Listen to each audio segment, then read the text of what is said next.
Басырыңы? Қоқыс ғасыр дерсі тақырыбына ғылыми жоба зерттеп жүрмін. Соған байланысты бір-екі сұрағым бар.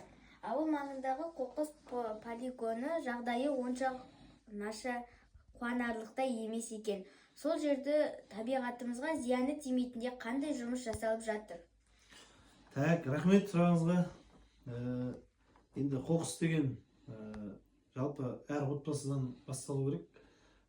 Кішкентай мына сіз сияқты балалар, кішкентай бүлдіршін балалардың өзі көшені, өзінің үйін, ауласын таза ұстау керек. Енді жаңа сұрағыңыз, біздерде уақытша қоқыс сақтайтын орнымыз жаңа 6 шақтың ар жағындағы енді полигон дейміз ғой. Қазіргі таңда енді полигонның сыртына жаңағы сетка, пакет ұшпайтындай қылып қоршау жасадық. Одан бөлек қоршаудың сыртына ұшқан пакеттерді, жаңағыдай баклажкаларды, сондай қоқыстарды қолмен жинау жұмыстары жүргізілді.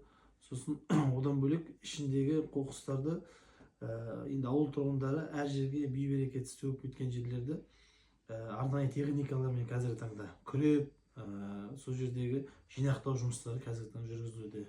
Енді жаңа жоғарыда айтқандай, жалпы әр тұрғын өзінің ауылын таза ұстау үшін сол арнайы полигонға қоқысты апарған кезде өзінің үйінен шыққан қоқысты жақсы етіп, басқа да тұрғындарға зиян тимейтіндей етіп төгу керек.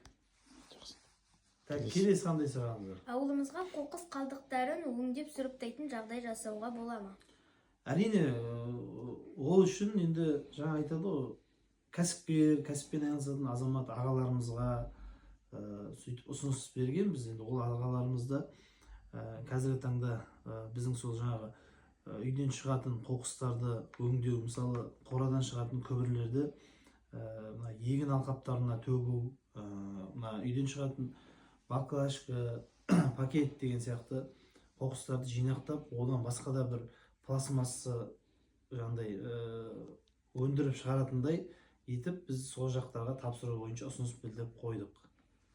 Немесе жақын қала аудандағы қоқыс қалдығы өңдейтін мекемелерге тасымалдап тапсыруға ықпал жасай алар ма едіңіз? Әрине, біз енді жаңа айтып отқан мекемелерге, кәсіпкер ағаларымызға ұсыныс береміз. Солар бізден алып кетіп тапсырса, мысалы бізге көп көмек болар еді. Одан бөлек біз қосымша қазіргі таңда осы ауыл ішіне, тұрғын үйлердің қастарына қоқыс қаладағындай етіп қоқыс жәшіктерін қою бойынша жұмыстар жасап қойдық. Қазір ауылымызға 150 штук жаңағы қоқыс жәшігі әкелінді. Сонда осы ауыл ішіндегі тұрғын үйлерге беріп, өздеріне осы қоқысты далаға шашпау, далаға төкпеу, көшеге төкпеу бойынша түсіндіру жұмыстарын жүргізудеміз. Рахмет. Жақсы, сау болыңыз, сәттілік сізге.